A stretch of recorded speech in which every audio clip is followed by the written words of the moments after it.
सती का विवाह हुआ भगवान शंकर के साथ। भगवान शंकर के साथ विवाह हुआ, ब्रह्मा जी के कहने पर हुआ।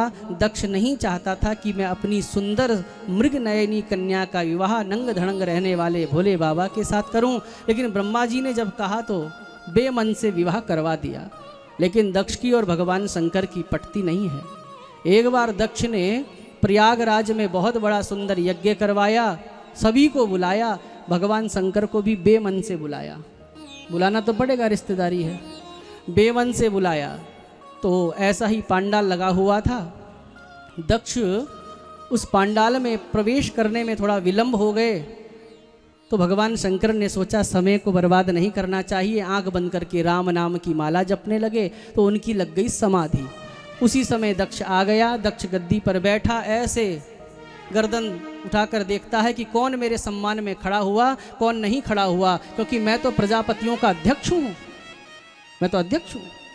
तो देखा कि सब यक्ष के सम्मान में खड़े हैं, छोटे से छोटे, बड़े से बड़े देवी देवता सब सम्मान में खड़े हैं। 3 लोग खड़े नहीं हैं, ब्रह्मा विष्णु महेश। तो ब्रह्मा जी तो पिताजी लगते हैं, बेटे को देखकर बाप तो खड़ा नहीं होगा, शांत रहा। उसके बाद विष्णु जी को भी बैठा देखा तो विष्णु जी तो ब्रह्मा जी के भी बाप हैं, तो दादाजी लगे। तो पोते को देखकर दादा भी खड़ा नहीं होगा। लेकिन जैसे ही भगवान शंकर की तरफ दृष्टि पड़ी, अब तो क्रोध आ गया। बंदों प्रथम असज्जन चरना, इसीलिए कहते हैं कि दुष्ट व्यक्ति को पहले प्रणाम करना चाहिए, क्योंकि दुष्ट व्यक्ति मान सम्मान का बड़ा भूखा होता है। अगर आपके एक प्रणाम करने से उससे पीछा छूटता हो तो सज्जनम तदनंतरम, सज्जन को बाद में प्रणाम कर लेना चाहिए। दुर्जनम प्रथमम वंदे, दुर्जन को पहले प्रणाम करना चाहिए। और हमारे गुरुदेव उदाहरण देते थे कि मुख प्रक्षालनात् पूर्वम गुद प्रक्षालनम यथा, जैसे सुबह उठकर हम मुंह बाद में धोते हैं, शौच जाने के बाद गंदगी को पहले धोते हैं, तो उसी प्रकार असज्जन को पहले साफ करो, उसको पहले प्रणाम कर लो, भैया वो गंदगी है। हाँ? और तुलसी बाबा भी रामचरितमानस में कहते हैं, बंदों प्रथम असज्जन चरना, सबसे पहला प्रणाम मैं असज्जनों को करता हूँ, दुष्टों को करता हूँ, क्योंकि कहीं ये विघ्न ना कर दे मेरे कार्यों में। तो दक्ष ने उसको अपना अपमान मान लिया और बहुत अनाप शनाप बोला, अरे मेरी ही गलती थी कि मैंने अपनी मृग नयनी कन्या का विवाह पाणिम मरकट लोचना, मरकट कहते हैं बंदर को, मैंने अपनी मृग नयनी कन्या का विवाह इस बंदर जैसी आंख वाले शंकर के साथ कर दिया। अरे मेरी ही बुद्धि मारी गई थी। ये नंग धड़ंग रहने वाला क्या घर परिवार में बैठने लायक है? ये ऐसा न जाने क्या क्या कहा। भगवान शंकर कर्पूर गौरम ही नहीं है, अपितु करुणावतार भी हैं, शांत हैं, भोले बाबा हैं। और लेकिन गणों से सहन नहीं हुआ। गणों ने दक्ष के पक्ष को शाप देना प्रारंभ कर दिया, दक्ष के पक्ष ने शिव पक्ष को शाप देना प्रारंभ कर दिया। और अंत में भगवान ने सोचा ये सब लड़ाई हमारे कारण हो रही है, क्यों ना हम ही यहाँ से चले जाएं। भगवान शंकर कैलाश में आकर विराजमान हो गए। घर में आकर सती को नहीं बताया कि तेरे पिता ने इतना अपमान किया आज मेरा। आज के दामाद का अगर अपमान हो जाए तो सारी भड़ास किस में निकालेगा? जाके अपनी पत्नी पे, मतलब बेटी पे निकालेगा कि आज गया था टीका भी नहीं किया। बोलो राधे राधे। एक दामाद एक बार जब अपने ससुराल गया तो क्या लेके गया? केला लेके गया। अकेला गया था, काम था उसका, तो सोचा ससुराल के पास चला ही जाऊं, केला लेके जाऊंगा, पैसा खर्चा तो निकल ही जाता है, टीका तो लग ही जाएगा।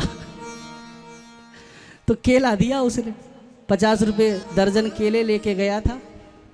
अब उस दिन ससुराल वाले भूल गए, टीका लगाया नहीं। घर में आके सारी भड़ास अपनी पत्नी पर निकालने लगा कि तेरे बाप के यहाँ गया था, 50 रुपये के तो केले ही लेके गया था, टीका कुछ लगाया नहीं।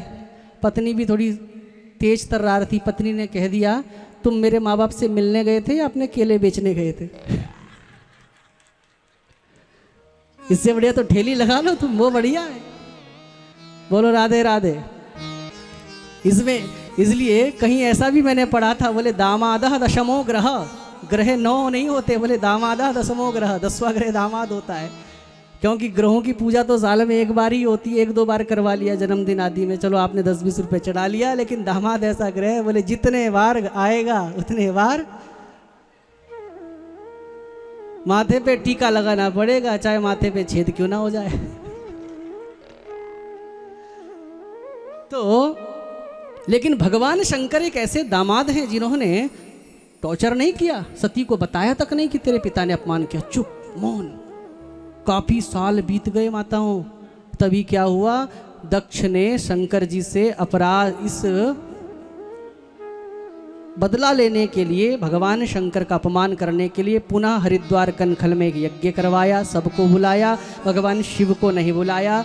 सभी विमान आज यज्ञ की तिथि के दिन उड़ उड़कर कैलाश से जब जाने लगे तो सती ने देखा आज ये देवांगनाएं कहाँ जा रही हैं, बहन कहाँ जा रही हो, हे इंद्राणी, इंद्र की पत्नी कहाँ जा रही हो, तुम्हें नहीं पता तुम्हारे पिताजी यज्ञ करवा रहे हैं। ओ हो, शंकर जी को कहा स्वामी पिताजी यज्ञ करवा रहे हैं, चलिए ना। शंकर जी ने कहा बुलाया तो नहीं, बोले बुलाए नहीं तो क्या हुआ, जब घर में कोई बड़ा आयोजन होता है तो कई बार जो बहुत नज़दीक होता है उसी को हम काट देना भूल जाते हैं, नहीं बुलाए तो क्या हुआ। भगवान शंकर ने कहा जानबूझ के नहीं बुलाया। अरे ऐसा कैसे हो सकता है, और यदि चलो नहीं भी बुलाया तो शास्त्र कहता है गुरु के घर, मित्र के घर, पिता के घर बिना बुलाए भी जाया जा सकता है। तब सती जब जिद ज़्यादा करने लगी तो सालों पहले की बात आज भगवान शंकर को बतानी पड़ी कि सती बहुत वर्ष पहले एक ऐसा क्या हो गया था, कांड हो गया था। हाँ, और तुम्हारे पिता ना नाराज चल रहे हैं इसलिए नहीं बुलाया, हमको जाना अच्छा नहीं है। लेकिन मायके का मोह था, सती ना मानी। भगवान शंकर ने भी कह दिया यथा योग्यम तथा कुरु। भवानी वृषभारूढ़ होकर चली गई है कनखल क्षेत्र में, माता से मिली। पांडाल में जब गई तो पिता ने अपनी बेटी को देखा तक नहीं, मुंह मोड़ लिया। सोचने लगी चलो कोई बात नहीं, पिताजी नाराज चल रहे हैं। पांडाल में गई कि अपने मेरे पिता ने कैसा यज्ञ मंडप बनाया है, कैसे चौकियां बनाई है, कैसे देवताओं का आह्वान किया है। सर्वत्र जो भवानी है दृष्टिपात जब कर रही है, देखती है कि समस्त चौकियों में समस्त देवी देवताओं का आह्वान किया गया है, सबको आसन दिया गया है, लेकिन न तो पंचलोकपाल के रूप में, न दश दिक्पाल के रूप में, न तो असंख्य रुद्र कलश के रूप में, कहीं पर भी भगवान शंकर को कोई स्थान ही नहीं दिया गया है। अब भवानी से सहन नहीं हुआ, अब तो भवानी भयंकर विकराल रूप लेकर बिखरे बालों के साथ दौड़ी दक्ष के पास, और अब सारी मर्यादाओं का उल्लंघन करते हुए सती ने कहा रे दक्ष, तुमको प्रजापतियों का अध्यक्ष क्या बना दिया गया, तुम इतने अहंकारी हो गए कि अपने दामाद का ही तुमने सम्मान नहीं किया। शिव शिवेति शिवेति शिवेति वा, जिसके मुख में शिव शिव शिव शिव शिव शिव इस प्रकार का नाम तांडव करता है, कभी भी उसकी दुर्गति नहीं हो सकती। भगवान शंकर तो वो हैं जो काल के गाल से भी जीवात्मा की रक्षा कर लेते हैं। वो देव नहीं हैं, वो महादेव हैं, वो मृत्यु नहीं हैं, वो मृत्युंजय हैं। मृत्यु को भी जिसने जीत लिया है, करालम महाकाल कालम कृपालम गुणागार संसार पारम नतोहम। भगवान शंकर अकाल मृत्यु वो मरे जो काम करे चांडाल का, काल उसका क्या करे जो भक्त हो महाकाल का। तुमने उन भगवान शिव का अनादर किया है। शास्त्र कहता है जो अपने स्वामी की निंदा करता हो तो सामने वाले की जीभ खींच लो। मैं आपकी जीभ नहीं खींच सकती क्योंकि बाप बेटी की मर्यादा है। शास्त्र कहता है अगर तुम्हारे अंदर दम ना हो तो फिर कर्णों पिधाय, कान में उंगली डाल के वहाँ स्थान का त्याग कर दो। लेकिन मैं जाऊं तो कहाँ जाऊं, कैलाश जाऊंगी, किस मुख से जाऊंगी। भगवान शंकर अपने पति के वचनों पर विश्वास नहीं किया मैंने, मायके के मोह से दौड़ी चली आई, किस मुख से जाऊंगी। और भगवान शंकर कभी कभी मुझे दाक्षायणी कहते हैं, दक्ष की कन्या दाक्षायणी। और मैं अगर इस समय कैलाश चली गई और भगवान शंकर ने कह दिया कि आओ दाक्षायणी, कैसे हैं मायके में सब, तो ये दाक्षायणी शब्द मैं सुन ना पाऊंगी, क्योंकि दक्ष की पुत्री दाक्षायणी, और मैं नहीं चाहती कि किसी अहंकारी के शरीर से जोड़कर इस सती के नाम को पुकारा जाए। किंतु क्या करें, मजबूरी है। जब तक ये शरीर है, क्योंकि तुम्हारे रक्त से बना है ये शरीर, एक अहंकारी के रक्त से बना है ये शरीर, जब तक ये शरीर है तब तक बाप बेटी का संबंध तो बना ही रहेगा। इसलिए मैंने निश्चय किया है कि अतस्तवोत्पन्नमिदं कलेवरम न धारिष्ये, मैं तुमसे अभिमानी से उत्पन्न इस शरीर को ही धारण नहीं करूंगी, इस शरीर का ही मैं त्याग कर दूंगी। और भवानी दौड़ती भई गई यज्ञ कुंड के पास। आज भी कनखल में चली जाइए, वो यज्ञ कुंड आज भी बना हुआ है। यज्ञ कुंड के पास गई हैं, बैठी हैं। उत्तर की ओर है कैलाश, उत्तर की ओर मुख किया है। और सती ने नेत्र बंद करके भगवान शंकर से अपने अपराधों की क्षमा याचना करते हुए कहा कि हे भोले बाबा, मैंने बहुत बड़ा अपराध किया। अपने पति के वचनों पर मैंने विश्वास नहीं किया। मैं भूल गई कि समस्त शास्त्र यही कहते हैं कि स्त्री अगर अपने पति के चरणों की, अपने पति के वचनों की अवज्ञा करके चाहे कितना भी बड़ा तीर्थ कर ले, वो समस्त निष्फल हो जाता है। और तीर्थ करने की इच्छा वाली स्त्री अगर साक्षी मानकर अपने पति को उसकी परिक्रमा कर ले, उसके चरणों के को धोकर उसके आचमन को ग्रहण कर ले, तो समस्त तीर्थों में स्नान करने का फल उसको प्राप्त हो जाता है। मैं पति की अवज्ञा मैंने करी है, बहुत बड़ा पाप मैंने किया है। भोले बाबा, आप तो करुणावान हैं, मेरे इस अपराध को क्षमा कर देना। हे भोले बाबा, इतनी विनती है, बरहूं शंभु नत रहूं कुंवारी। मैं किसी भी शरीर में जन्म लूं या तो कुंवारी रह जाऊं, मेरा वर्ण हो तो सिर्फ शंकर से हो, अन्यथा चाहे कुंवारी रह जाऊं। बरहूं शंभु नत रहूं कुंवारी। अपराध की क्षमा मांगी है। इसलिए शिवलिंग का मुख किसी भी दिशा में हो, योनि का मुख हमेशा उत्तर दिशा में होता है। जो योनि होती है वो शक्ति का प्रतीक है। भगवान शिव को उत्तर की ओर मुख करके पुकारने लगी है। अग्निदेव का आह्वान किया है, आओ इस शरीर को समाप्त कर दो। अग्निदेव चरणों के अंगुष्ठ में प्रविष्ट हुए हैं और सती का वो शरीर भर भरा कर उसी समय जलकर भस्म हो गया। हाहाकार मचा है देवताओं में, भागो भागो भागो। नारद जी के द्वारा भगवान शंकर को पता चला। नारद जी कहते हैं, भोले बाबा, आपकी प्रिया, आपकी शिवा, मैं समझ सकता हूँ आपका कष्ट, आप अर्धनारीश्वर हैं। सनातन धर्म में एक पुरुष का जो बायां अंग होता है वो स्त्री का माना जाता है।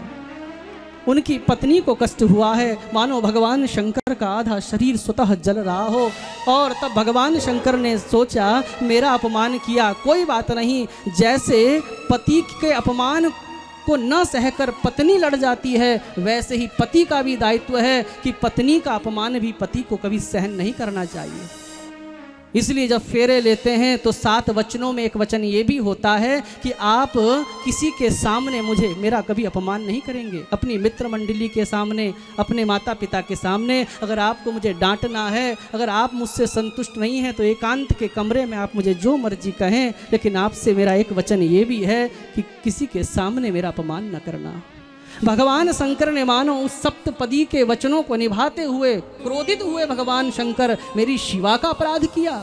इसका दक्ष की उद्दंडता बढ़ती चली गई है। हमारी सहनशीलता को कोई हमारी नपुंसकता ना समझ ले। सहनशीलता अच्छी बात है, लेकिन उस सीमा की भी एक सीमा होती है।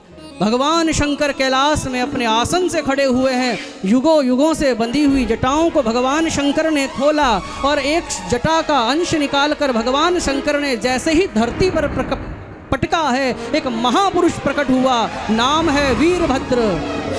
और स्कंद पुराण में लिखा है कि एक पुरुष प्रकट हुआ, एक स्त्री प्रकट हुई और पुरुष कहने लगा, तम किम करो मीत गृणंत माहा। हे भोले बाबा, बताइए मेरे लिए क्या आदेश है। महाकाली हाथ में फरसा लहराकर, तलवार खड्ग लहराते हुए, जीभ लपलपाते हुए कहने लगी, हे महादेव बताइए, इस महाकाली का तो अवतरण ही दुष्टों के संहार के लिए हुआ है।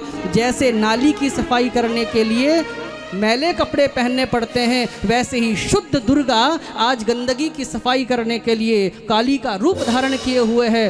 बताइए भोले बाबा मेरे लिए क्या आज्ञा है। दोनों को आज्ञा दी है, जाओ दक्षम स यज्ञम जही, दक्ष सहित उसके यज्ञ का नाश कर दो। अब तो हाथ में 10 कुंटल का त्रिशूल घुमाते हुए वीरभद्र, हे महादेव, और महाकाली खड्ग लहराते हुए, हे महादेव, बचने ना पावे, मारो काटो पकड़ो भागो भागो। इस प्रकार का स्वर उस कनखल क्षेत्र में सर्वत्र गूंजने लगा। देवताओं ने जब देखा तो भयभीत होकर भागने लगे और तभी एक एक भूत प्रेतों ने, महाकाली ने, वीरभद्र ने एक एक दुष्टों को पकड़ लिया है, देवताओं को पकड़ लिया। जिस यज्ञ में भगवान शंकर नहीं आए तो तुम देवता अपना भाग लेने कैसे आ गए। शिव का अर्थ होता है कल्याण, यज्ञ का मूल संकल्प होता है कल्याण। जिस यज्ञ में कल्याण स्वरूप शंकर जी को ही नहीं बुलाया गया, तुम देवता कैसे आ गए। इसलिए देवताओं के अंग भंग कर दिए, खंडित कर दिए। वीरभद्र ने दक्ष के मस्तिष्क को मरोड़कर धड़ से अलग कर दिया, नारियल की तरह यज्ञ कुंड में स्वाहा। बोलिए शंकर भगवान की और तभी सभी देवता क्षमा याचना करते हुए ब्रह्मा जी के पास गए। बोले हमारे तो अंग भंग हो गए, खंडित मूर्ति को तो पंडित नहीं पूजता, देखो तो किसी देवता का दांत टूट गया, किसी का उंगली टूट गई, क्या करें।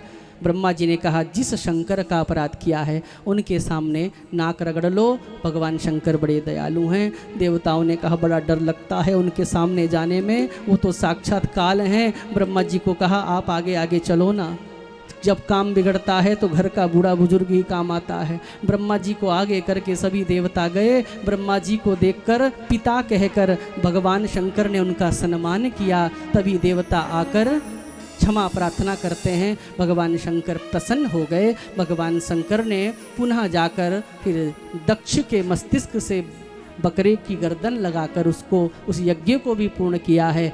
आज दक्ष भगवान शंकर की महिमा को समझ गया और भगवान शंकर की बकरे के मुंह से स्तुति करता है। दक्ष उवाच, क्या उवाच? दक्ष उवाच, दक्ष कह रहे हैं कि भूयान अनुग्रह अहो भवता कृतो में दंडस्त्वया मयि भृतो यदपि प्रलब्धः न ब्रह्मबन्धुषु च वां भगवन्नवज्ञा तुभ्यं हरे शकुत एव धृतव्रतेषु। भगवान शंकर ने क्षमा किया है। भगवान शंकर स्तुति से प्रसन्न हो जाते हैं। आइए भगवान शंकर की स्तुति करते हुए आज की कथा को विश्राम करते हैं। बोलिए शंकर भगवान की, श्री पिपलेश्वर महादेव की जय।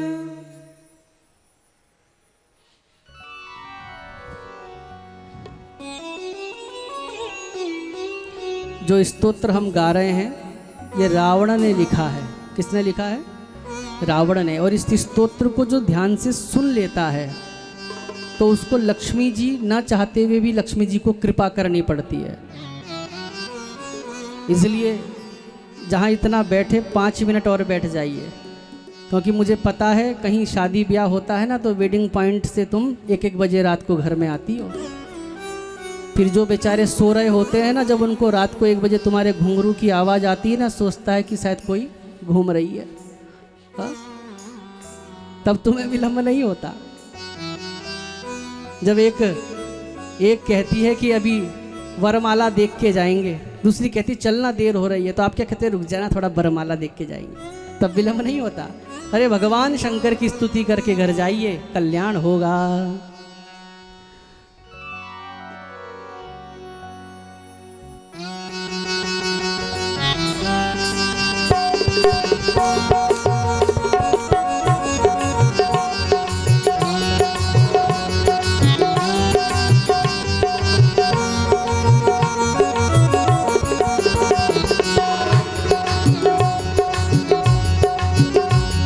जटाटवे गलज्जल प्रवाह पावितस्थले गले वलम्ब्य लम्बिताम्बुजङ्ग तुङ्गमालिका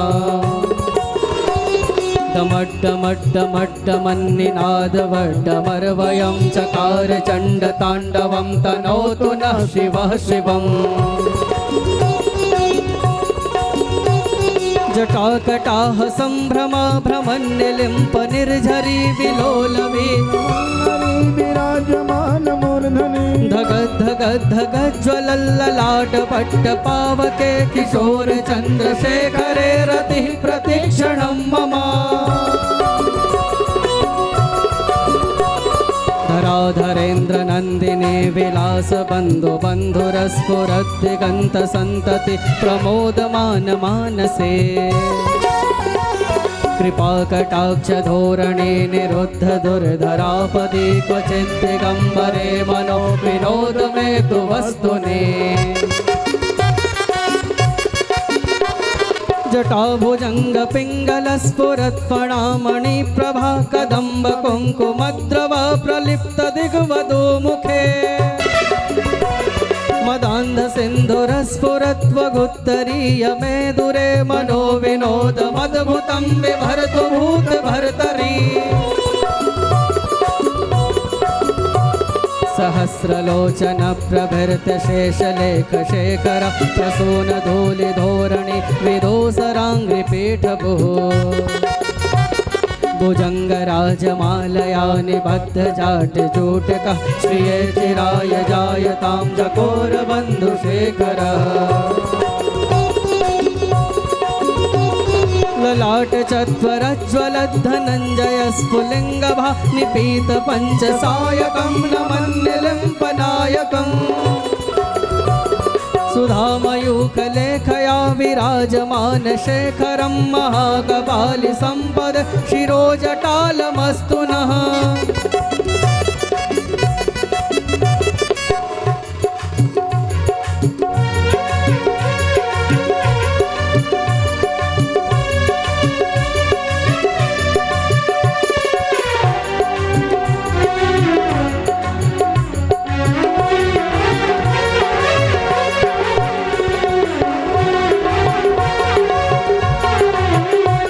कराल भाल पट्टिका धगद्धगद्धगज्ज्वलद्धनञ्जयाहुतीकृत प्रचण्ड पञ्चसायके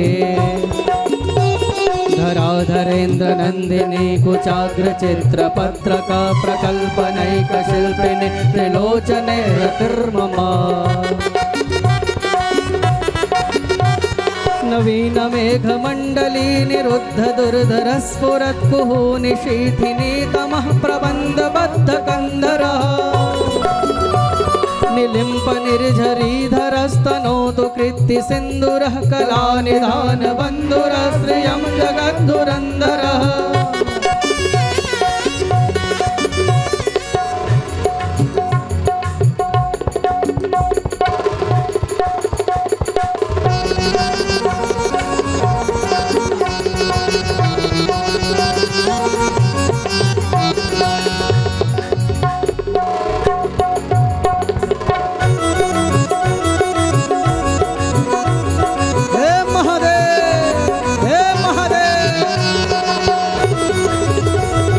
पिपलेश्वर महादेव की जय हो।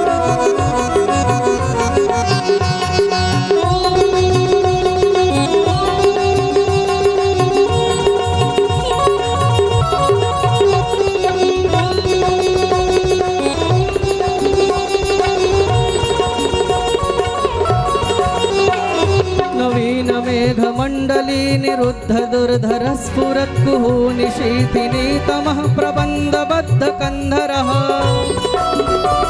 निलिम्प निर्झरीधरस्तनोतु कृत्ति सिन्दूरः कलानिधान बन्धुरः श्रियं जगद्धुरन्धरः प्रफुल्ल नील पंकज प्रपञ्चकालिमप्रभावलम्बि कण्ठकन्दली रुचि प्रबद्ध कन्धरम् स्मरच्छिदं पुरच्छिदं भवच्छिदं मखच्छिदं गजच्छिदान्तकच्छिदं तमन्तकच्छिदं भजे अखर्व सर्व मंगला कला कदम्ब मंजरी रस प्रवाह माधुरी विजृंभणा मधुव्रतम् स्मरान्तकं पुरान्तकं भवान्तकं मखान्तकं गजान्तकान्तकान्तकं तमन्तकान्तकं भजे जयत्वद भ्रवे भ्रमा भ्रमद्भुजङ्गमस्वसद्विनिर्गमत्क्रमस्फुरत्कराल भाल हव्यवा धिमिद्धिमिद्धिमिध्वनन् मृदङ्गतुङ्गमङ्गलध्वनिक्रम प्रवर्तितः प्रचण्डताण्डवः शिवः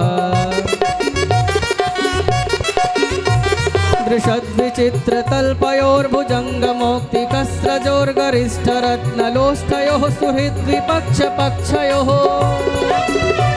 तृणारविन्दचक्षुषोः प्रजामही महीन्द्रयोः समः प्रवृत्तिकः कदा सदा शिवं भजाम्यहम् कदा निलिम्प निर्झरी निकुञ्जकोटरे वसन् विमुक्तदुर्मतिः सदा शिरस्तमञ्जलिं वहन् विलोललोललोचनोललाम भाल लग्नकः शिवेति मन्त्रमुच्चरन् कदा सुखे भवाम्यहम् इमं हि नित्यमेव मुक्तमुत्तमोत्तमं स्तवं पठन् स्मरन् ब्रुवन्नरो विशुद्धिमेति सन्ततम् हरे गुरो सुभक्तिमाशु याति नान्यथा गतिं विमोहनं हि देहिनां सुशङ्करस्य चिन्तनम् जटाटवीकलज्जलप्रवाहपावितस्थले गले वलम्बिताम्बुजङ्गतुङ्गमालिका डमड्डमड्डमड्डमन्निनादवड्डमरवयं चकार चण्डताण्डवं तनोतु न शिवा शिवा।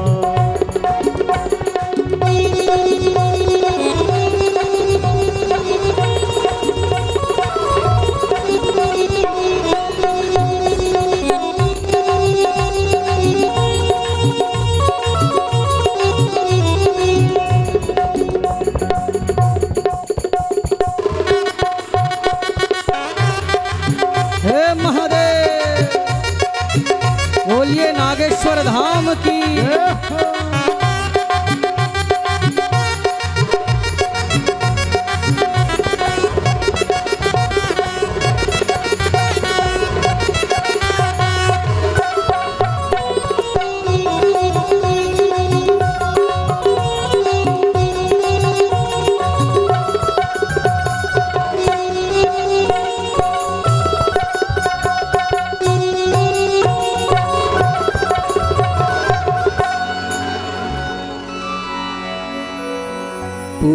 पूजावसान समये दशवक्त्रगीतं यः शम्भुपूजन परं पठति प्रदोषे तस्य स्थिरां रथगजेन्द्रतुरङ्गयुक्तां लक्ष्मीं सदैव सुमुखीं प्रददाति शम्भुः। इति श्रीरावणकृतं शिवताण्डवस्तोत्रं श्रीशिवार्पणमस्तु। बोलिए शंकर भगवान।